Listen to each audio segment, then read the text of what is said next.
Computer assisted instruction, computer ಆಧಾರಿತ ಕಲಿಕೆ ಅಂತ ಹೇಳ್ಬೋದು. One more name is computer aided instruction. Computer assisted instruction as well as computer aided instruction, both are same, ಎರಡು ಒಂದೇ. Computer ಆಧಾರಿತ ಕಲಿಕೆ ಅಂದ್ರೂ ಒಂದೇ, ಕಂಪ್ಯೂಟರ್ದಿಂದ ಸಹಾಯವನ್ನು ಪಡ್ಕೊಂಡಂತಹ ಸಹ ಕಲಿಕೆ ಅಂತಾನು ಹೇಳ್ಬೋದು. ಈಗ ಕಂಪ್ಯೂಟರ್ ನೋಡ್ರಿ, ದಿಸ್ ಇಸ್ ಸಿಸ್ಟಮ್. ಈ ಸಿಸ್ಟಮ್ ಏನ್ ಮಾಡ್ತಾ ಇದೆ? Here system is feeding the information in the head of pupil. ವಿದ್ಯಾರ್ಥಿಯ ತಲೆಯಲ್ಲಿ ಅದೇನ್ ಮಾಡ್ತಾ ಇದೆ? ಮಾಹಿತಿಯನ್ನು ಹಾಕ್ತಾ ಇದೆ. This is the information. Here is computer is giving information to the person. System ಮುಖಾಂತರ ಅದೇನ್ ಮಾಡ್ತಾ ಇದೆ? ವ್ಯಕ್ತಿಗೆ ಮಾಹಿತಿಯನ್ನ ಕೊಡ್ತಾ ಇದೆ. Computers have become omnipresent and ubiquitous today and found in every walk of life. ಈಗ ಗಣಕಯಂತ್ರಗಳು ಎಲ್ಲಾ ಕ್ಷೇತ್ರಗಳಲ್ಲಿ ಸರ್ವವ್ಯಾಪಿಯಾಗಿ ನಾವೇನ್ ಮಾಡ್ತಾ ಇದ್ದೀವಿ? ಪ್ರಸ್ತುತ ದಿನಗಳಲ್ಲಿ ನೋಡ್ತಾ ಇದ್ದೀವಿ. Computers have become omnipresent and ubiquitous, means it is in universal in nature. ಎಲ್ಲಾ ಕಡೆ ಏನಾಗಿದೆ? ಸರ್ವವ್ಯಾಪಿಯಾಗಿ ನೋಡ್ತಾ ಇದ್ದೀವಿ ನಾವು. ನೀವು ಎಲ್ಲಾ ಕ್ಷೇತ್ರಗಳಲ್ಲಿ ನೋಡ್ರಿ, ಒಂದು ಮಾಲ್ಗಳಲ್ಲಿ ನೋಡ್ರಿ, ಯಾವುದೋ ಒಂದು ಕಿರಾಣಾ ಮರ್ಚೆಂಟ್ಸ್ ಗಳಲ್ಲಿ ನೋಡ್ರಿ, ಒಂದು ಸಣ್ಣ ಶಾಪ್ಸ್ ಗಳಲ್ಲಿ ನೋಡ್ರಿ, ಬ್ಯಾಂಕ್ಸ್ ಗಳಲ್ಲಿ ನೋಡ್ರಿ, ಎಲ್ಲ ಏನ್ ಮಾಡ್ತಾ ಇದ್ದಾರೆ? ಇವನ್ IT BT ಎಲ್ಲಾ ಕ್ಷೇತ್ರಗಳಲ್ಲಿ ಏನ್ ಮಾಡ್ತಾ ಇದ್ದಾರೆ ಅಂತಂದ್ರೆ ಕಂಪ್ಯೂಟರ್ಸ್ ಗಳನ್ನ ನಾವೇನ್ ಮಾಡ್ತಾ ಇದ್ದೀವಿ? ಬಳಸ್ತಾ ಇದ್ದೀವಿ. ಇನ್ ಡೈಲಿ ಅವರ್ ಲೈಫ್, ಇನ್ ಶಿಕ್ಷಣದಲ್ಲಿ ಆಗ್ಬಹುದು, ಫ್ಯಾಕ್ಟರೀಸ್ ಗಳಲ್ಲಿ ಆಗ್ಬಹುದು, ಎಲ್ಲ ಕ್ಷೇತ್ರಗಳಲ್ಲಿ ನಾವೇನ್ ಮಾಡ್ತಾ ಇದ್ದೀವಿ? ಗಣಕಯಂತ್ರವನ್ನ ಬಳಸ್ತಾ ಇದ್ದೀವಿ. So computer have become omnipresent and ubiquitous today and found in every walk of life. ಪ್ರತಿಯೊಂದು ಕ್ಷೇತ್ರಗಳಲ್ಲಿ, ಪ್ರತಿಯೊಂದು ಜೀವನದ ಎಲ್ಲಾ ಹಂತಗಳಲ್ಲಿ ನಾವೇನ್ ಮಾಡ್ತಾ ಇದ್ದೀವಿ? ಗಣಕಯಂತ್ರಗಳನ್ನ ಪಾತ್ರ ಬಹಳ ಮಹತ್ವ ಅಂತ ಹೇಳ್ಬೋದು. Computer influence every sphere of human activity and bring many changes in education as well as healthcare, scientific research, social sciences, law, music and painting. ಇವೆಲ್ಲ ಕ್ಷೇತ್ರಗಳಲ್ಲಿ ನಾವು ನೋಡ್ಬೋದು. ಹೆಲ್ತ್ ಕೇರ್, ಇವಾಗ ನೋಡ್ರಿ, ಯಾವುದೇ ಹಾಸ್ಪಿಟಲ್ಸ್ ಹೋಗ್ರಿ, ಅಲ್ಲಿ ಒಂದು ಪೇಷಂಟ್ಸ್ ರೆಕಾರ್ಡ್ ಇಂದ ಹಿಡಿದು ಎಲ್ಲ, ಅಂದ್ರೆ ಈಗ ಡಾಕ್ಟರ್ಸ್ ಕೆಲವೊಂದು ಡಿಪೆಂಡ್ ಆಗಿದ್ದಾರೆ ಕಂಪ್ಯೂಟರ್ಸ್ ಮೇಲೆ. ಎದ್ರ ಅಂತಂದ್ರೆ ಯಾವುದೋ ಒಂದು ಎಕ್ಸ್ಪೆರಿಮೆಂಟ್ಸ್ ನೋಡ್ಲಿಕ್ಕೆ, ಇಂದ ಸಿಮ್ಯುಲೇಷನ್ ಕಂಡೀಷನ್ಸ್ ಅಲ್ಲಿ ಎಕ್ಸ್ಪೆರಿಮೆಂಟ್ಸ್ ಅವರು ಅದನ್ನ ನೋಡಬಹುದು, ರೆಕಾರ್ಡ್ಸ್ ಇರ್ಬೋದು. ಆಮೇಲೆ ಕೆಲವೊಂದು ಮೆಡಿಸಿನ್ಸ್ ಗಳನ್ನು ಸ್ಟೋರ್ ಮಾಡೋದಾಗಿರ್ಬೋದು, ಎಲ್ಲ ಇದರಲ್ಲಿ ಮಾಡ್ತಾರೆ ಅಂದ್ರೆ ಕಂಪ್ಯೂಟರ್ಸ್ ಗಳಲ್ಲಿ ಮಾಡ್ತಾರೆ. ಪ್ರತಿಯೊಂದು ಲಾ ಅಲ್ಲಿ ಆಗಿರ್ಬೋದು, ನೀವು ಮ್ಯೂಸಿಕ್ ಕೇಳಲು ಆಗಿರ್ಬೋದು, ಪೇಂಟಿಂಗ್ ಆಗಿರ್ಬೋದು, ಎಲ್ಲ ಕ್ಷೇತ್ರಗಳಲ್ಲಿ ನಾವು ಏನ್ ಮಾಡ್ತಾ ಇದ್ದೀವಿ? ಗಣಕಯಂತ್ರವನ್ನ ಬಳಸ್ತಾ ಇದ್ದೀವಿ. ಹಾಗಾದ್ರೆ ಏನು ಕಂಪ್ಯೂಟರ್ ಅಸಿಸ್ಟೆಡ್ ಇನ್ಸ್ಟ್ರಕ್ಷನ್ ಅಂದ್ರೆ ಏನು? Computer assisted instruction is on integral instructional technique whereby a computer is present the instructional material and monitor the learning that takes place. ಅಂದ್ರೆ ಕಂಪ್ಯೂಟರ್ ಆಧಾರಿತ ಅಂದ್ರೆ ಗಣಕಯಂತ್ರವನ್ನ ಬಳಸಿ ಏನ್ ಮಾಡ್ಲಾಗ್ತದೆ? ಇಲ್ಲಿ ಬೋಧನೆಯನ್ನ ಮಾಡ್ಲಾಗ್ತಾ ಇದೆ. Computer assisted instruction is on instructional technique whereby a computer is present the instructional material and monitor the learning takes place. ಇಲ್ಲಿ ಏನ್ ಮಾಡ್ತಾ ಇದೆ ಗಣಕಯಂತ್ರ ಅಂದ್ರೆ? ವಿದ್ಯಾರ್ಥಿಗೆ ಮಾಹಿತಿಯನ್ನ ಕೊಡ್ತದೆ ಮತ್ತು ವಿದ್ಯಾರ್ಥಿಯ ವರ್ತನೆಯನ್ನ ಅದೇನ್ ಮಾಡ್ತದೆ? ಗಮನಿಸ್ತದೆ. And monitor the learning that take place, ಅಂದ್ರೆ ಕಲಿಕೆಯಲ್ಲಿ ಏನಾಗ್ತದೆ ಅಂತ ಹೇಳಿ ನೋಡ್ತದೆ. ನಾನು ಕೆಲವೊಂದು ಎಕ್ಸಾಂಪಲ್ಸ್ ಗಳನ್ನ ಕೊಡ್ತೀನಿ, ನಿಮ್ಗೆ ಅರ್ಥ ಆಗ್ತದೆ ಯಾವ ರೀತಿ ಅಂತ. A self learning technique usually offline online involving the interaction of students with programmed instruction materials. ಇದೊಂದು ಏನಂತಂದ್ರೆ a self learning technique. Computer assisted instruction is a self learning technique. ಅಂದ್ರೆ ವಿದ್ಯಾರ್ಥಿ ವೈಯಕ್ತಿಕವಾಗಿ ಏನ್ ಮಾಡ್ತಾನೆ? ಕಲಿತಾನೆ. ಸೆಲ್ಫ್ ಲರ್ನಿಂಗ್ ಟೆಕ್ನಿಕ್, ಸ್ವಯಂ ಬೋಧನೆಗೆ ಇದು ಏನಾಗಿದೆ? ಸ್ವಯಂ ಬೋಧನೆ ಒಂದು ತಂತ್ರವಾಗಿದೆ ಅಂತ ಹೇಳ್ಬೋದು. Usually offline online involving the interaction of students with program. Here interaction with the information, not with the teachers. Just here, a self-learning technique, usually offline, online, and involving the interaction of students with programmed instruction materials. ಯಾವುದರ ಜೊತೆ ಮಾಹಿತಿಯನ್ನ ನಡೆಸ್ತಾರೆ ಅಂದ್ರೆ ವಿದ್ಯಾರ್ಥಿಗಳ ಜೊತೆ, ವಿದ್ಯಾರ್ಥಿ ಅಲ್ಲ, ಮಾಹಿತಿಯ ಜೊತೆ ಏನ್ ಮಾಡ್ತಾರೆ? ವಿದ್ಯಾರ್ಥಿಗಳು ಸಂವಾದವನ್ನ ನಡೆಸ್ತಾರೆ ಅಂತ ಹೇಳ್ಬೋದು. ಈಗ ಕೇಳಿಸ್ತಾ ಇದೆಯಲ್ಲ ವಿದ್ಯಾರ್ಥಿಗಳನ್ನ ಹೇಳೋದು? ಹಲೋ. Yes ma'am. ಈಗ ನಾನೊಂದು ಎಕ್ಸಾಂಪಲ್ ಹೇಳ್ತೀನಿ program instruction ಮಟೀರಿಯಲ್ಸ್ಗೆ.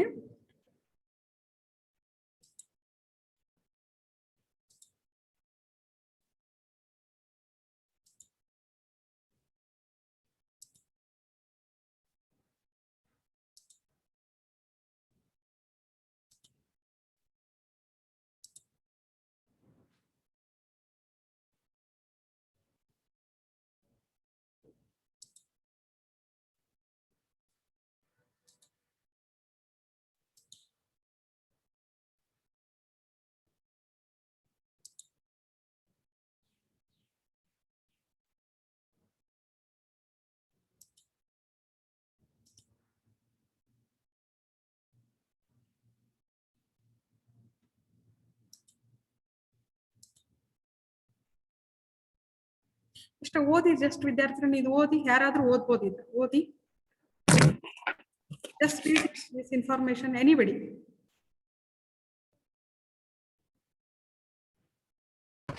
NCERT was established in 1961 September 1st for the purpose of development of educational research, its publication and coordination and improvement of standard of training and extension of services. Very good. So this is the one, and now I am discussing about the program instruction, examples of programmed instruction. ಅಂದ್ರೆ ಕ್ರಮಾನುಗತ ಕಲಿಕೆ ಯಾವ ರೀತಿ ಇರ್ತದೆ ಅಂತ ಅದ್ರ ಒಂದು ಉದಾಹರಣೆಯನ್ನು ಹೇಳ್ತಾ ಇದ್ದೀನಿ. ಇದು ಒಂದೇನು, ಈಗ NCERT ಬಗ್ಗೆ ಓದಿದ್ರಲ್ಲ, ಇದು ಒಂದು ಮಾಹಿತಿ, NCERT ಬಗ್ಗೆ ಮಾಹಿತಿ. ಈ ಮಾಹಿತಿಯನ್ನು ಸರಿಯಾಗಿ ಓದ್ಬೇಕು. ಮಾಹಿತಿಯನ್ನು ಸರಿಯಾಗಿ ಓದಿದ ನಂತರ ಪ್ರಶ್ನೆಯನ್ನ ಕೇಳ್ತೀನಿ. ಆ ಪ್ರಶ್ನೆಗೆ ಏನಿರ್ತದೆ, ಉತ್ತರ ಇರ್ತದೆ. ಕೊನೆಯಲ್ಲಿ ನೀವೇನ್ ಮಾಡ್ಬೇಕು, ಉತ್ತರವನ್ನು ಚೆಕ್ ಮಾಡ್ಕೊಳ್ಬೇಕು. ಈಗ ಇನ್ನೊಮ್ಮೆ ಓದ್ರಿ, ಆಗಳ ಯಾರು ಓದಿದ್ರಿ ಅದನ್ನ, ಯಾರು ಬೇಕಾದ್ರೂ ಓದ್ಬೋದು. ಇನ್ನೊಮ್ಮೆ ಮಾಹಿತಿ ಸರಿಯಾಗಿ ಓದ್ಕೊಡ್ರಿ. ನಾನು ಕ್ವಶನ್ ಕೇಳ್ತೇನೆ ಆಮೇಲೆ. ಇನ್ನೊಮ್ಮೆ ಓದ್ರಿ.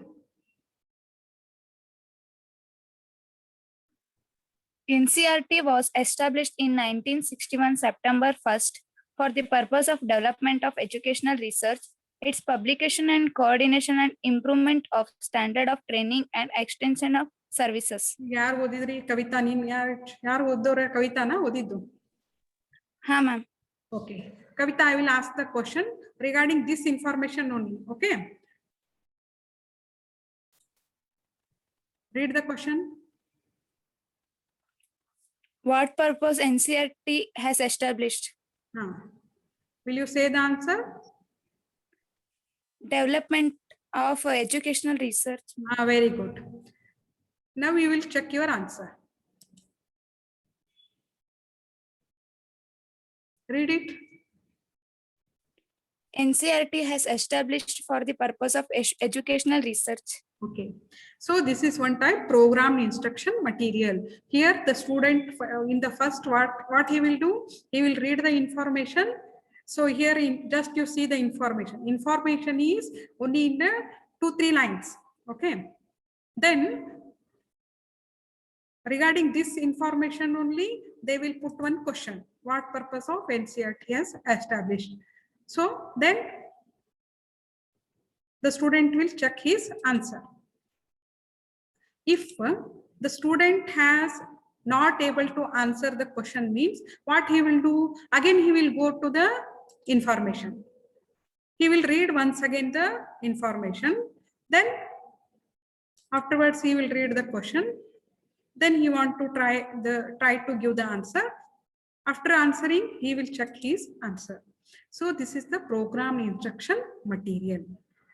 ಇದು ಅಂತ ಏನ್ ಹೇಳ್ಬೋದು, ಕ್ರಮಾನುಗತ ಕಲಿಕೆ ಅಂತ ಹೇಳ್ತೀವಿ ಕನ್ನಡದಲ್ಲಿ. ಕ್ರಮಾನುಗತ ಕಲಿಕೆ ಅಥವಾ ಕ್ರಮಬದ್ಧವಾದಂತಹ ಕಲಿಕೆ ಅಂತ ಹೇಳ್ತೀವಿ. ಏನು ಕ್ರಮಬದ್ಧವಾದ ಕಲಿಕೆ? ಇದು NCERT ಕುರಿತು ಏನಿದೆ, ಒಂದು ಮಾಹಿತಿ ಇದೆ. NCERT ಏನಿದೆ, 1961 ಸೆಪ್ಟೆಂಬರ್ 1ರಲ್ಲಿ ಪ್ರಾರಂಭವಾಯಿತು. ಯಾವುದರ ಸಲುವಾಗಿ ಪ್ರಾರಂಭವಾಯಿತು ಅಂದ್ರೆ, ಶೈಕ್ಷಣಿಕ ಸಂಶೋಧನೆಯ ಅಲ್ಲಿ ಬದಲಾವಣೆಯನ್ನ ತರುವ ದೃಷ್ಟಿಯಿಂದ, ಅಭಿವೃದ್ಧಿ ಸಲುವಾಗಿ ಏನಾಯ್ತು, ಅದು ಸ್ಥಾಪನೆ ಆಯ್ತು. ಇದರ ಮುಖ್ಯ ಉದ್ದೇಶ ಏನಂದ್ರೆ ಇಟ್ಸ್ ಪಬ್ಲಿಕೇಶನ್, ಅಂದ್ರೆ ಇದು ಇದರ ಸಂಘಟನೆ ಮತ್ತು ಸುಧಾರಣೆ ಅದರ ಕುರಿತಾಗಿರ್ತದೆ ಅಂತಂದ್ರೆ ತರಬೇತಿ ಮತ್ತು ವಿಸ್ತರಣೆ ಸೇವೆಗಳ ಕುರಿತು ಆಗಿರ್ತದೆ ಅಂತ ಮಾಹಿತಿ ಇರ್ತದೆ. ಇದ್ರ ಕುರಿತು ಒಂದು ಪ್ರಶ್ನೆಯನ್ನ ಕೇಳಿದ್ದಾರೆ. ಏನ್ ಪ್ರಶ್ನೆ? NCERT ಯಾವುದಕ್ಕಾಗಿ ಸ್ಥಾಪನೆ ಆಗಿದೆ? NCERT ಯಾವುದಕ್ಕಾಗಿ ಸ್ಥಾಪನೆ ಆಗಿದೆ? NCERT has established for the purpose of educational research. ಅಂದ್ರೆ ಶೈಕ್ಷಣಿಕ ಸಂಶೋಧನೆಯ ಅಭಿವೃದ್ಧಿಯ ಸಲುವಾಗಿ ಇದು ಸ್ಥಾಪನೆ ಆಗಿದೆ ಅಂತ ಹೇಳಬಹುದು. ಇದು ಅರ್ಥ ಆಯ್ತಾ ತಮಗೆ? ಕನ್ನಡ ಮೀಡಿಯಂದು specially.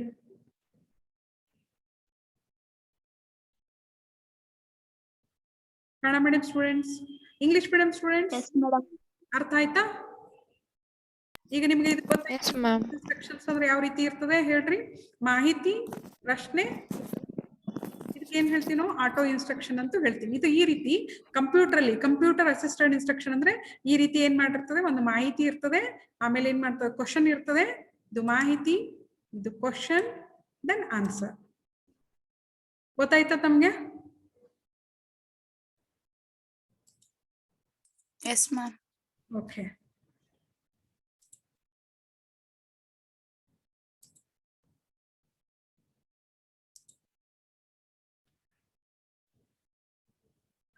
Next types of CAI ಯಾವ್ಯಾವ ಇರ್ತದೆ ಅಂದ್ರೆ drill and practice, tutorial, simulation, instructional games, problem solving. ಇದೆಲ್ಲ ಏನಿರ್ತದೆ ಅಂತಂದ್ರೆ ಇದ್ರ ಪ್ರಕಾರಗಳು ಒಂದೇ ರೀತಿ. ಈಗ ಇದು ಒಂದು ನಾ ಎಕ್ಸಾಂಪಲ್ಸ್ ಹೇಳಿದೆ. ಯಾವ್ದು ಎದರಲ್ಲಿ ಎಕ್ಸಾಂಪಲ್ ಬರ್ತದೆ ಅಂದ್ರೆ ಟ್ಯುಟೋರಿಯಲ್ ಬರ್ತದೆ, ಪ್ರೋಗ್ರಾಮ್ ಇನ್ಸ್ಟ್ರಕ್ಷನ್ ಎದರಲ್ಲಿ ಬರ್ತದೆ, ಟ್ಯುಟೋರಿಯಲ್ ಅಲ್ಲಿ ಬರ್ತದೆ. ಈಗ ಅದೇ ರೀತಿ ಇದ್ರಲ್ಲಿ ಪ್ರಕಾರಗಳಿದೆ. ಎಷ್ಟು ಪ್ರಕಾರ ಇದೆ? ಡ್ರಿಲ್ ಅಂಡ್ ಪ್ರಾಕ್ಟೀಸ್ ಅಂತಂದ್ರೆ ಅದೇನ್ ಮಾಡೋದು? ಅಭ್ಯಾಸ ಮಾಡೋದು, ಪದೇ ಪದೇ ಏನ್ ಮಾಡೋದು? ಅಭ್ಯಾಸ. ಈಗಾಗಲೇ ಕಲಿತ ವಿಷಯವನ್ನ ನೀವೇನ್ ಮಾಡೋದು? ಪ್ರಾಕ್ಟೀಸ್ ಗಳನ್ನ ಮಾಡೋದು. ಪ್ರಾಕ್ಟೀಸ್ ಮುಖಾಂತರ ಪರ್ಫೆಕ್ಟ್ ಆಗೋದು, ಮಾಸ್ಟ್ರಿ ಬರೋದು. ಮಾಸ್ಟ್ರಿ ಆ ವಿಷಯದಲ್ಲಿ ಏನ್ ಮಾಡೋದು? ಮಾಸ್ಟ್ರಿಯನ್ನ ಗಳಿಸ್ಕೊಳ್ಳೋದು ಅಂತ ಹೇಳ್ತೀವಿ.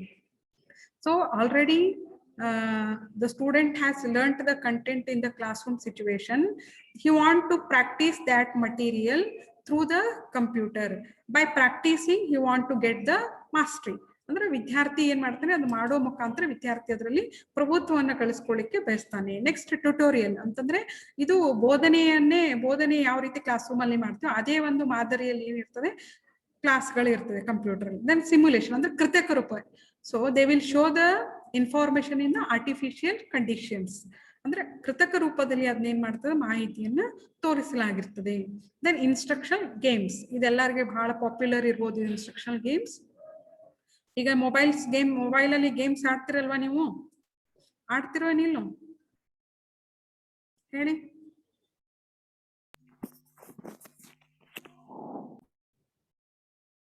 ಆಡೋದಿಲ್ಲ? ಮೊಬೈಲ್ ಗೇಮ್ಸ್ ಆಡ್ತಿರ್ಲಿ? ಸರಿ. ಏನು ಅಂದ್ರೆ ಇನ್ಸ್ಟ್ರಕ್ಷನಲ್ ಗೇಮ್ಸ್ ಅಂದ್ರೆ ನಿಮಗೆ ಕೆಲವೊಂದು ಗೇಮ್ ಸ್ಟಾರ್ಟ್ ಆಗ್ತದೆ, ಕೆಲವೊಂದು ಇನ್ಸ್ಟ್ರಕ್ಷನ್ಸ್ ಇರ್ತವೆ. ಆಮೇಲೆ ನೀವು ಗೇಮ್ಸ್ ಅಲ್ಲಿ ಎಷ್ಟು ಸ್ಕೋರ್ ಮಾಡಿದ್ರಿ ಅಂತ ಲಾಸ್ಟ್ ನಿಮ್ಮ ಆನ್ಸರ್ ತೋರಿಸ್ತಾರೋ ಇಲ್ಲ ಅದ್ರಲ್ಲಿ? ಅದೆಲ್ಲ ಇನ್ನು ಇನ್ಸ್ಟ್ರಕ್ಷನ್ ಗೇಮ್ಸ್. ಆಮೇಲೆ ಪ್ರಾಬ್ಲಮ್ ಸಾಲ್ವಿಂಗ್ ಅಂದ್ರೆ ಒಂದು ಪ್ರಾಬ್ಲಮ್ ಕೊಟ್ಟು ಯಾವ ರೀತಿ ಸಾಲ್ವ್ ಮಾಡ್ಬೇಕನ್ನುವಂತಹ ಕೆಲವೊಂದು ಏನ್ ಮಾಡ್ತಾರೆ ಅದ್ರ ಮಾಹಿತಿಯನ್ನು ಸಹ ಕೊಟ್ಟಿರ್ತಾರೆ. ಇದು ಟೈಪ್ಸ್ ಆಫ್ CAI ಅಂದ್ರೆ ಇದರ ಪ್ರಕಾರಗಳು ಅಂತ ಹೇಳ್ಬೋದು. ಈಗ ಒಂದು ಎಕ್ಸಾಂಪಲ್ ಯಾವುದು? Drill and practice. So this is the simplest level of CAI ಅಂದ್ರೆ ಇದು ಬಹಳ ಸರಳವಾದಂತಹ ಒಂದು ವಿಧಾನ ಅಂತ ಹೇಳ್ಬೋದು. ಈಗ ಫಾರ್ ಎಕ್ಸಾಂಪಲ್ ಇಲ್ಲೊಂದು ಮಾಹಿತಿ ಇದೆ ನೋಡ್ರಿ, 10x3 ಇದಂತ ಕೊಟ್ಟಿದಾರಲ್ವಾ ಇಲ್ಲಿ. 10x3 ಅಂದ್ರೆ ಏನ್ ಮಾಡ್ಬೋದು? ಈಗ the student has already learned this multiplication in the classroom situation.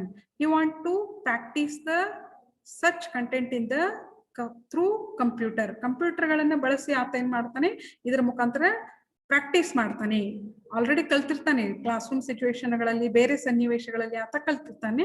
ಆತ ಏನ್ ಮಾಡ್ತಾನೆ? ಇದ್ರ ಮುಖಾಂತರ ಪ್ರಾಕ್ಟೀಸ್ ಮಾಡ್ತಾನೆ. So drill and practice provide opportunities for students to repeatedly practice the skills that they have previously learned and further practice necessary for mastery. ಅಂದ್ರೆ ಈಗಾಗಲೇ ಕಲಿತಂತಹ content ಅನ್ನ ಮತ್ತೆ ಆತ ಏನ್ ಮಾಡ್ತಾನೆ?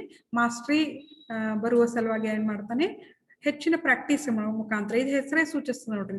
The name itself indicates drill and practice method. Already ಕಲ್ತಂತಹ contents ಗಳನ್ನ ಏನ್ ಮಾಡ್ತಾನೆ? ಪ್ರಾಕ್ಟೀಸ್ ಮಾಡೋ ಮುಖಾಂತರ ಅದರಲ್ಲಿ ಮಾಸ್ಟ್ರಿ ಗಳಿಸ್ಕೊಳ್ಳಿಕ್ಕೆ ಬಯಸ್ತಾನೆ.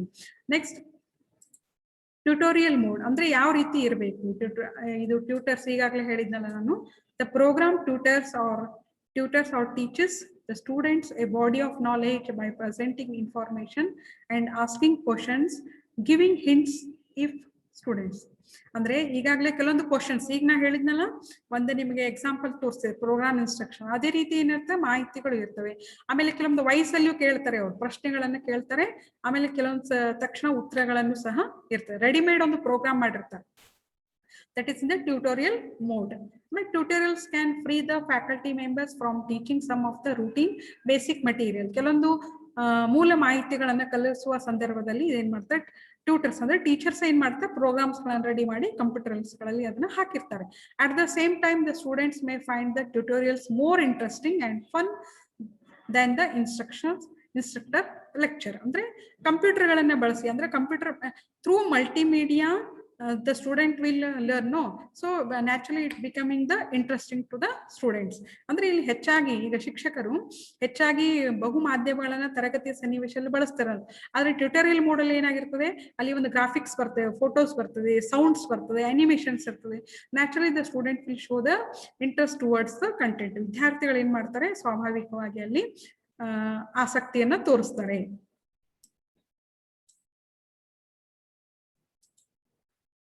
ಸೈಮ್ಯುಲೇಷನ್ ಅಲ್ಲಿ ಏನಾಗ್ತದೆ ಅಂತಂದ್ರೆ ಇದು ಒಂದು ಕೃತಕ ರೂಪ. ಈಗ ನಿಮಗೆ ಎಲ್ಲಾದ್ರೂ ಈಗ ಸೈನ್ಸ್ ಎಕ್ಸ್ಪೆರಿಮೆಂಟ್ಸ್ ಗಳನ್ನ ಎಲ್ಲ ನಾವು ಪ್ರಾಕ್ಟಿಕಲ್ ರೂಪಲ್ಲಿ ನೋಡ್ಲಿಕ್ಕೆ ಆಗುದಿಲ್ಲ. ಕೆಲವೊಂದು ನೀವು ಎದರಲ್ಲಿ ನೋಡ್ತೀರಿ ಅಂತಂದ್ರೆ ವಿಡಿಯೋಸ್ ಗಳಲ್ಲಿ ನೋಡ್ತೀರಿ.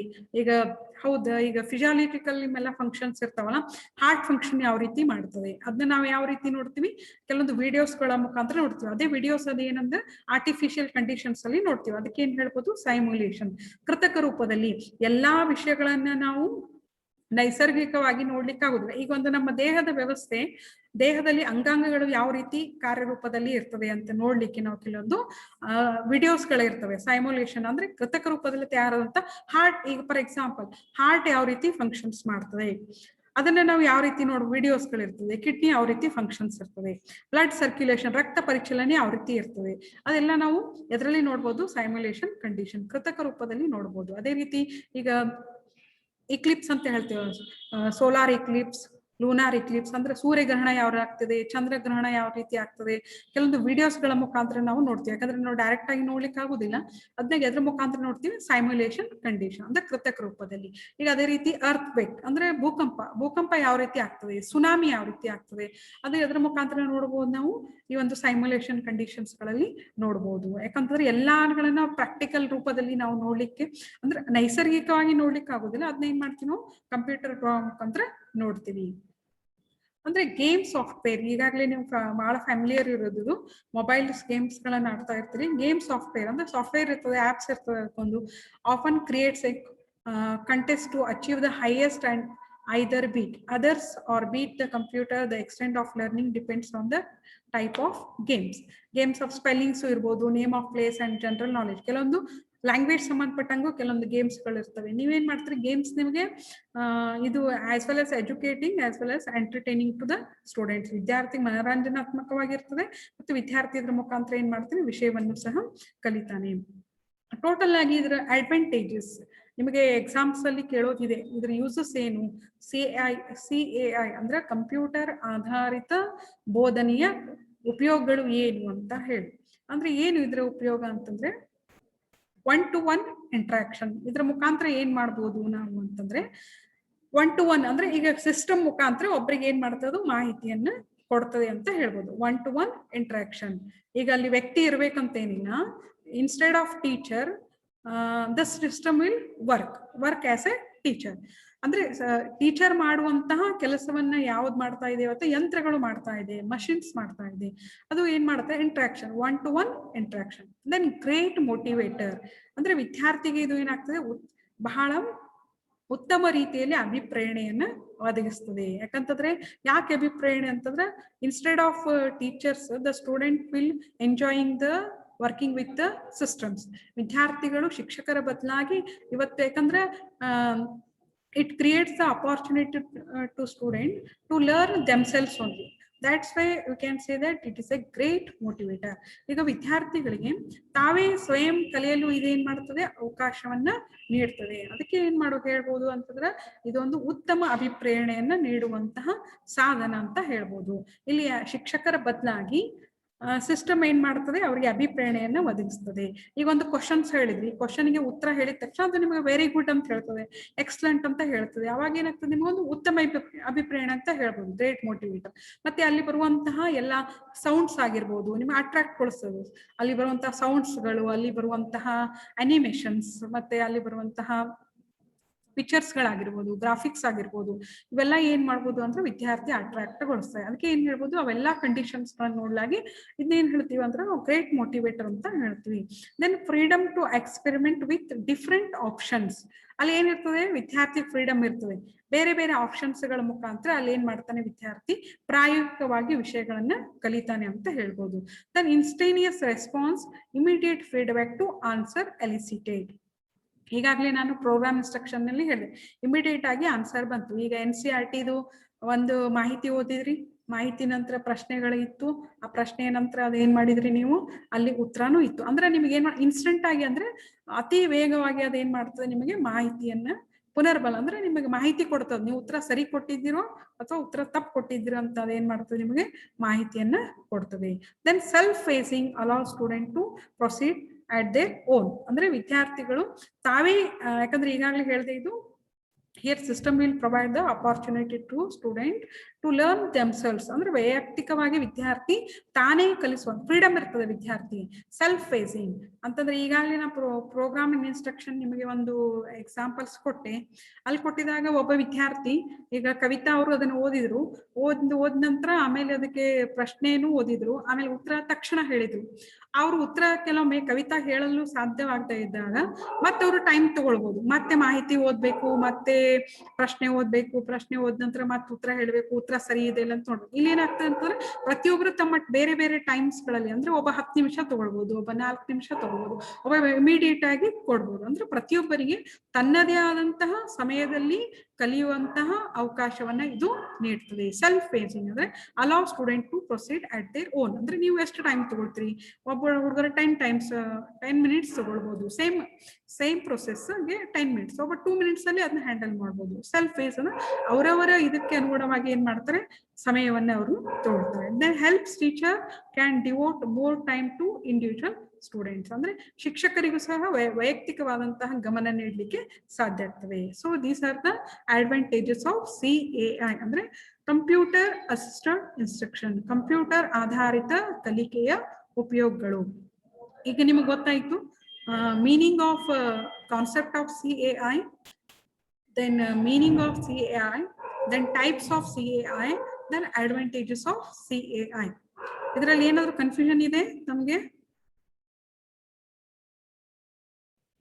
ಹಲೋ ಸ್ಟೂಡೆಂಟ್ಸ್, ಕೇಳಿಸ್ತಾ ಇದೆಯಲ್ಲ? No ma'am. Okay, next one ಇದೆ ಅದೇ ರೀತಿ ಕಂಪ್ಯೂಟರ್ ಇನ್ನೂ ಕೆಲವೊಂದು ಯೂಸಸ್ ಇದೆ. ಇದು ಯೂಸಸ್ ಕ್ಲಿಯರ್ ಆಯ್ತಲ್ಲ? ಯಾವುದು? 1-to-1 interaction, great motivator, freedom to experiment with different options, instantaneous response, immediate feedback to answer elicited, self-facing allow students to proceed at their own, help teachers can devote more time to individual students. ಅಂದ್ರೆ ಪ್ರತಿಯೊಬ್ಬರು ಒಬ್ಬ ವ್ಯಕ್ತಿ ಜೊತೆ ಸಂವಾದವನ್ನು ನಡೆಸ್ತದೆ, ಉತ್ತಮ ಅಭಿಪ್ರೇರಕವಾಗಿರ್ತದೆ, ಮತ್ತು ವಿದ್ಯಾರ್ಥಿ ಪ್ರಾಯೋಗಿಕವಾಗಿ ಅನೇಕ ಪ್ರಯೋಗಗಳನ್ನ ಮಾಡಬಹುದು, ಮತ್ತು ತತ್ಕ್ಷಣವಾದಂತಹ ಮಾಹಿತಿಯನ್ನ, ತತ್ಕ್ಷಣವಾದಂತಹ ಪ್ರತ್ಯುತ್ತರವನ್ನ ಅದು ನೀಡ್ತದೆ. ಮತ್ತು ಒಬ್ಬ ತನ್ನ ಸಮಯಕ್ಕೆ ಅನುಗುಣವಾಗಿ ವಿದ್ಯಾರ್ಥಿ ಏನ್ ಮಾಡ್ತಾನೆ, ವಿಷಯವನ್ನ ಕಲಿತಾನೆ, ತನ್ನದೇ ಆದಂತಹ ಸಮಯಗಳನ್ನ ತೆಗೆದುಕೊಳ್ತಾನೆ ಕಲಿಯಲು, ಮತ್ತು ಶಿಕ್ಷಕರು ಹೆಚ್ಚಿನ ಸಮಯವನ್ನ ವಿದ್ಯಾರ್ಥಿಗಳಿಗೆ ನೀಡಬಹುದು. Then privacy helps the shy and slow learner to learns, ಅಂದ್ರೆ ಕೆಲವೊಂದು ವಿದ್ಯಾರ್ಥಿಗಳು ನಾಚಿಕೆ ಪಟ್ಕೊಳ್ಳುವಂತ ವಿದ್ಯಾರ್ಥಿಗಳು ಇರ್ತಾರೆ, ಮತ್ತು ಕೆಲವು ಸ್ಲೋ ಲರ್ನರ್ ಇರ್ತಾರೆ.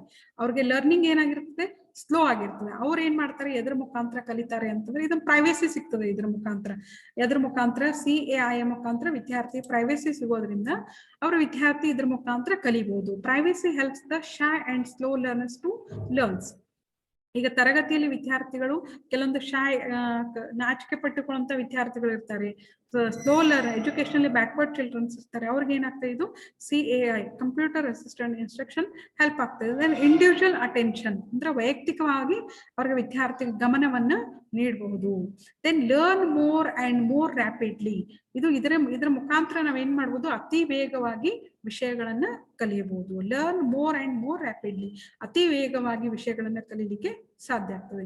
Then multimedia helps to understand difficult concept through multisensory approach. ಇಲ್ಲಿ ವಿದ್ಯಾರ್ಥಿ ವಿಷಯವನ್ನ ಏನ್ ಮಾಡ್ತಾನೆ, by seeing he will use his all multisensory organs to learn the difficult concept through multisensory approach. ಅಂದ್ರೆ ತನ್ನ ಎಲ್ಲಾ ಇಂದ್ರಿಯಗಳನ್ನ ಬಳಸಿ ವಿದ್ಯಾರ್ಥಿ ಏನ್ ಮಾಡ್ತಾನೆ, ವಿಷಯವನ್ನ ಕಲೀಲಿಕ್ಕೆ ಪ್ರಯತ್ನವನ್ನ ಪಡ್ತಾನೆ.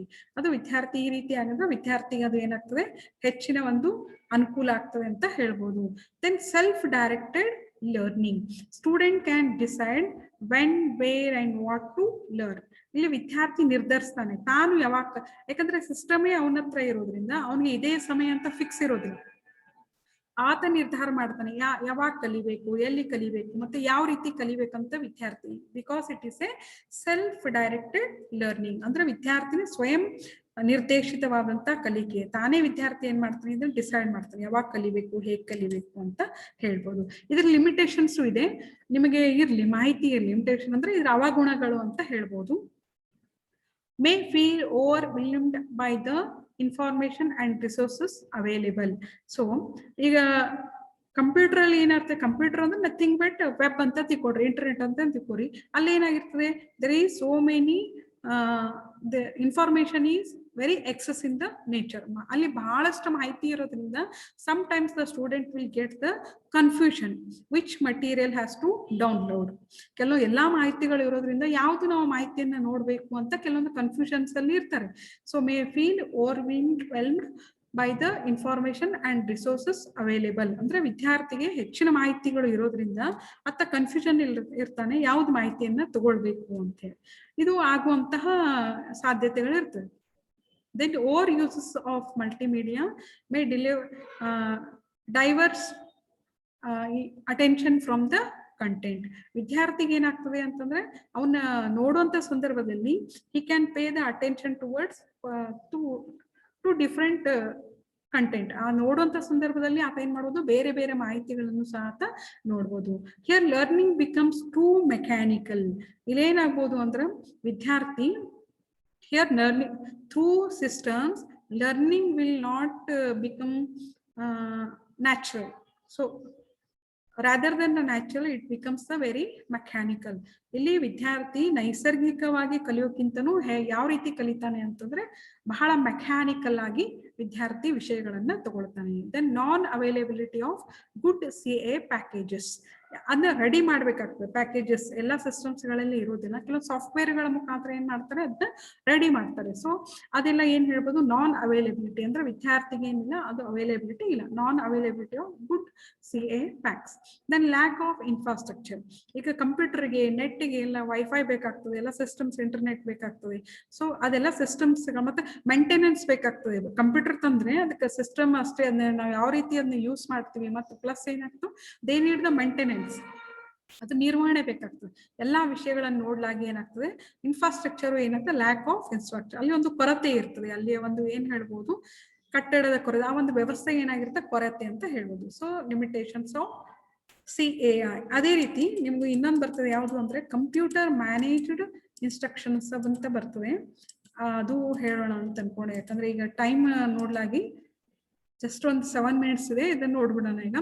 ಕಂಪ್ಯೂಟರ್ ಮೀಡಿಯೇಟೆಡ್ ಕಮ್ಯುನಿಕೇಶನ್ ಅಂದ್ರೆ ಕಂಪ್ಯೂಟರ್ ಮಧ್ಯಸ್ಥಿಕೆ ವಹಿಸುವಂತಹ ಒಂದು ಸಂವಹನ ಅಂತ ಹೇಳ್ಬೋದು. ಈ ಕಂಪ್ಯೂಟರ್ ಅಂತ ಹೇಳ್ಬೋದು, it is very narrow term. ಇದನ್ನ ನಾವ್ ಏನ್ ಹೇಳ್ಬೋದು ಅಂತಂದ್ರೆ ವೆಬ್ ಬೇಸ್ಡ್ ಕಮ್ಯುನಿಕೇಶನ್ ಅಂತ ಹೇಳ್ಬೋದು. ಅಂದ್ರೆ computer mediated communication, web based or web mediated communication ಅಂದ್ರೆ ಅಂತರ ಜಾಲ ಅಂದ್ರೆ ಇಂಟರ್ನೆಟ್ ಆಧಾರಿತವಾದಂತಹ, ಅಂತರ್ಜಾಲ ಆಧಾರಿತವಾದಂತಹ ಸಂವಹನ ಅಂತ ಹೇಳ್ಬೋದು. ಈ ಕಂಪ್ಯೂಟರ್ ಮುಖಾಂತರ ನೀವು ಏನೇನ್ ಮಾಡ್ತೀರಿ, ಒಂದು 5 ನೆನಪಿಟ್ಕೊಂಡ್ಬಿಟ್ರಿ. ಇದು computer mediated communication. Naturally you will do the email. Email is the most popular internet tool use for the exchange messages between the individuals. Email ಮಾಡ್ತೀರಿ. Then mailing list. Mailing list ಅಂತಂದ್ರೆ ನೀವು ವಾಟ್ಸ್ಆಪ್ ಗ್ರೂಪ್ ಗಳಲ್ಲಿ ಯಾವ ರೀತಿ ನೀವು WhatsApp individual ಕಳಿಸ್ತೀರಿ, WhatsApp group ಇರ್ತಲ್ಲ, ಅದೇ ರೀತಿ ಮೇಲ್ಗಳಲ್ಲಿ ಏನ್ ಮಾಡ್ಬೋದು, ಮೇಲ್ ಲಿಸ್ಟ್ ಮಾಡ್ಬೋದು.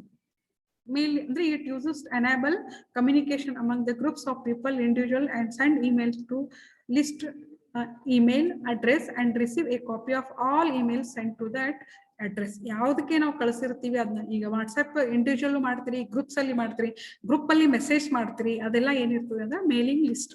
ಅದೇ ರೀತಿ ಮೇಲ್ಗಳಲ್ಲಿ ಏನ್ ಮಾಡ್ಬೋದು, ಲಿಸ್ಟ್ ಅನ್ನು ಮಾಡ್ಬೋದು. Then computer conferencing. ಈಗ ನೀವು ವಿಡಿಯೋ ಕಾನ್ಫರೆನ್ಸಿಂಗ್ ಯಾವ ರೀತಿ ಮಾಡ್ತಿರಲ್ಲ, ಅದೇ ರೀತಿ ಕಂಪ್ಯೂಟರ್ ಕಾನ್ಫರೆನ್ಸಿಂಗ್. ಅಲ್ಲಿ ಒಂದು ಗ್ರೂಪ್ ಇರ್ತದೆ. It enables group of people hold discussion by reading and posting text messages computer system. ಅಲ್ಲಿ ಏನ್ ಮಾಡ್ಬೋದು, ಚಾಟ್ ಮಾಡ್ಬೋದು, ನೀವು ಪಿಕ್ಚರ್ಸ್ ಕಳಿಸ್ಬೋದು. ಅಲ್ಲಿ ಕಂಪ್ಯೂಟರ್ ಕಾನ್ಫರೆನ್ಸಿಂಗ್ ಅಂತ ಇರ್ತದೆ, ಅದು ಒಂದು ಸಾಫ್ಟ್ವೇರ್ ಮುಖಾಂತರ ಮಾಡ್ತಾರೆ. ಅದೇ ರೀತಿ video conferencing. It means by small group of geographical distance people can hold discussions time during which they are able to hear and see each other. ಅಂತಂದ್ರೆ ಇದು ಒಂದು ಏನ್ ಹೇಳ್ಬೋದು ಅಂತಂದ್ರೆ ವಿಡಿಯೋ ಕಾನ್ಫರೆನ್ಸಿಂಗ್ ಸಹ ಮಾಡ್ಬೋದು. ಆಮೇಲೆ ಹೈಬ್ರಿಡ್, ಈಗ ಕಾಮನ್ ಆಗಿ ನಿಮಗೆ ಗೊತ್ತಿರುವಂತದ್ದು, ನೀವು ವಾಟ್ಸಪ್ ಅಲ್ಲಿ ವಿಡಿಯೋ ಕಾಲ್ಗಳನ್ನ ಮಾಡ್ತೀರಿ, ವಿಡಿಯೋಗಳ ಇದನ್ನ ಮಾಡ್ತೀರಿ.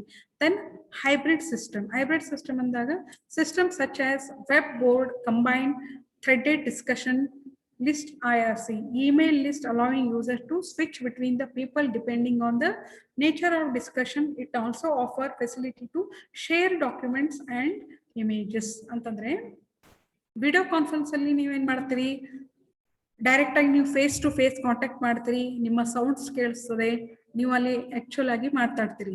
ಇಲ್ಲಿ ಹೈಬ್ರಿಡ್ ಸಿಸ್ಟಮ್ ಅಂತಂದ್ರೆ ಈಗ ನೀವು ಮೇಲ್ ಮಾಡಿರ್ತಿರಲ್ಲ, ಈಗ ವಾಟ್ಸ್ಆಪ್ ಗ್ರೂಪ್ ಅಲ್ಲಿ ನೀವು ಏನ್ ಮಾಡ್ತೀರಿ, ಗ್ರೂಪ್ ಅಲ್ಲಿ ನೀವು ಇಂಟರ್ ಪರ್ಸನಲ್ ಆಗಿ ಕಾಂಟ್ಯಾಕ್ಟ್ ಮಾಡ್ಬೋದು. ಗ್ರೂಪ್ ಅಲ್ಲಿ ಒಂದು 50 ಮೆಂಬರ್ಸ್ ಇದಾರೆ ಅಂತ ಅನ್ಕೋರಿ, 50 ಮೆಂಬರ್ಸ್ ಅಲ್ಲಿ ಇದ್ದಾಗ 50 ಮೆಂಬರ್ಸ್ ನ ಕಾಂಟ್ಯಾಕ್ಟ್ ಆಗೋಬೇಕಾಗಿಲ್ಲ. ನಿಮ್ಗೆ ಯಾರಿಗೋ ಒಬ್ಬರಿಗೆ ಅಲ್ಲಿ 3 ಜನಕ್ಕೆ ಮಾಹಿತಿ, 3 ಅಥವಾ 4 ಜನರ ಮಾಹಿತಿ ತಿಳಿಸ್ಬೇಕಂದ್ರೆ ಇಂಟರ್ ಪರ್ಸನಲ್ ಆಗಿ ಅಲ್ಲೇ ನೀವು ಗ್ರೂಪ್ ಅಲ್ಲಿ ಮಾಹಿತಿ ಕಳಿಸ್ತೀರಿ. ಅದೇ ರೀತಿ ಮೇಲ್ ಅಲ್ಲಿಯೂ ಆ ರೀತಿ ಸಿಸ್ಟಮ್ ಇರ್ತದೆ. ನೀವೇನ್ ಮಾಡ್ತೀವಿ ಅಂದ್ರೆ email list allowing user to switch between the people depending on the nature of discussion. It also offer facility to share documents and images. ಕೇವಲ ಮೆಸೇಜ್ ಅಷ್ಟೇ ಕಳಿಸೋದಲ್ಲ, ಮತ್ತು ನೀವು ಡಾಕ್ಯುಮೆಂಟ್ಸ್ ಗಳನ್ನ ಮತ್ತು ಇಮೇಜಸ್ ಗಳನ್ನ ಮತ್ತು ಚಿತ್ರಗಳನ್ನು ಏನ್ ಮಾಡ್ಬೋದು, ಅದರಲ್ಲಿ ಕಳಿಸ್ಬೋದು. ನೀವು ಹೈಬ್ರಿಡ್ ಸಿಸ್ಟಮ್ ಅಂದ್ರೆ ಜಸ್ಟ್ ಮೇಲ್ ಇಂಟರ್ ಪರ್ಸನಲ್ ಆಗಿ ಮೇಲ್ ಮಾಡ್ತಾರ ಅನ್ಕೊಡ್ರಿ, ವಿಡಿಯೋ ಕಾನ್ಫರೆನ್ಸಿಂಗ್ ಮಾಡ್ಬೋದು, ಮತ್ತೇನ್ ಮಾಡೋದು, ಕಂಪ್ಯೂಟರ್ ಕಾನ್ಫರೆನ್ಸ್ ಗಳನ್ನ ಮಾಡ್ಬೋದು, ಇಮೇಲ್ಸ್ ಗಳನ್ನ ಮಾಡ್ಬೋದು, ಮೇಲಿಂಗ್ ಲಿಸ್ಟ್, ಇಮೇಲ್ ಅಲ್ಲಿ ಗ್ರೂಪ್ ಇಮೇಲ್ಸ್ ಮಾಡ್ಬೋದು. ಇದನ್ನೆಲ್ಲ ಏನ್ ಹೇಳ್ತೀವಿ, ಕಂಪ್ಯೂಟರ್ ಮೀಡಿಯೇಟೆಡ್ ಕಮ್ಯುನಿಕೇಶನ್. ಅಂದ್ರೆ ಯಾವ ರೀತಿ ಸಂವಾದಗಳನ್ನ ಮಾಡ್ತೀರಿ ಅಂದ್ರೆ ಇವು 5 ಬರ್ದ್ರೆ ಸಾಕು. ನಿಮ್ಗೆ 5 ಮಾರ್ಕ್ಸ್ಗೆ ಪ್ರಶ್ನೆ ಬರ್ಬೋದು. ಕಂಪ್ಯೂಟರ್ ಮೀಡಿಯೇಟೆಡ್ ಕಮ್ಯುನಿಕೇಶನ್ ಅಂದ್ರೆ through using the computer communication is possible. ಆದ್ರೆ ಏನೇನ್ ಮಾಡ್ತೀರಿ ಅಂತಂದ್ರೆ ಇಮೇಲ್ ಮಾಡ್ತೀರಿ, then mailing list, computer conferencing, video conferencing, then hybrid system. ಈ ರೀತಿ ನೀವು ಇಷ್ಟು ಬರೆದ್ರೆ ಸಾಕಾಗ್ತದೆ. ಯಾವುದು, computer mediated communication. Just meaning and uses, meaning, concept and uses in education, ಇಷ್ಟು ಬರೆದ್ರೆ ನಿಮ್ಗೆ ಸಾಕಾಗ್ತದೆ. ಇದನ್ನ ಏನ್ ಮಾಡ್ರಿ, ಮತ್ತೊಂದ್ಸಲ ಓದ್ರಿ, ನಿಮಗೆ ಅರ್ಥ ಆಗ್ತದೆ. ಈಗೆಲ್ಲ ಫ್ಯಾಮಿಲಿ ಇರಲಿಲ್ಲ, ಎಲ್ಲ ಇ ಲರ್ನಿಂಗ್ ಅಂತ ನಿಮ್ಗೆ ಪರ್ಫೆಕ್ಟ್ ಆದ್ರೆ ಎಲ್ಲ ಅದರಲ್ಲಿ ಬಂದಿರ್ತದೆ, ಎಲ್ಲಾ ಮಾಹಿತಿಗಳು ಏನಾಗ್ತದೆ ಅದರಲ್ಲಿ ಇರ್ತದೆ. Is it clear, students?